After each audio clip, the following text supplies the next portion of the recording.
السلام علیکم ناظرین، ڈرامہ سیریل عشق مرشد کی آنے والی قسط میں آپ دیکھیں گے کہ شاہ میر کب تک اپنی حقیقت چھپا کے رکھے گا۔ جس طرح شاہ میر نے سکینہ کا ساتھ دیا، اس کی شادی کروائی، اس کو اپنی محبت مل گئی، اس کے بعد سکینہ تو کبھی بھی شاہ میر کا ساتھ نہیں چھوڑے گی۔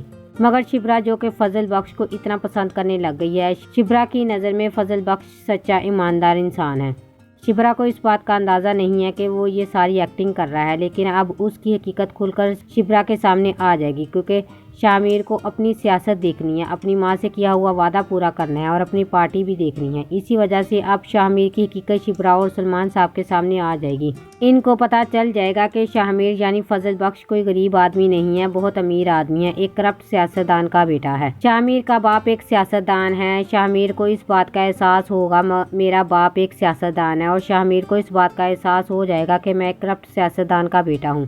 میں ایک سیاستدان کا بیٹا ہو کر بھی کچھ نہیں کر پاؤں گا، میں غریب لوگوں کے لیے کچھ نہیں کر پاؤں گا۔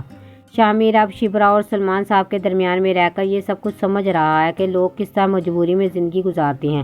میں بڑی بڑی گاڑیوں میں گھومتا ہوں، یہاں پر شاہ میر کو بہت جلد احساس ہونے والا ہے میں ایک سیاستدان کا بیٹا ہوتے ہوئے بھی ان لوگوں کے لیے کچھ نہیں کر پا رہا۔ شاہ میر اب گھر جائے گا اور اپنے باپ سے سوال کرے گا کہ آپ نے مجھے اب تک کیوں نہیں بتایا کہ غریب لوگوں کی تکلیف کا احساس کیسے کرتے ہیں۔ میں ایک سیاستدان کا بیٹا ہو کر بھی ان لوگوں کی مدد نہیں کر پا رہا ہوں۔ مگر شاہ میر کا باپ شاہ میر کی باتیں سن کر حیران ہو جاتا ہے۔ وہ کہے گا کہ تم کس طرح کی باتیں کر رہے ہو۔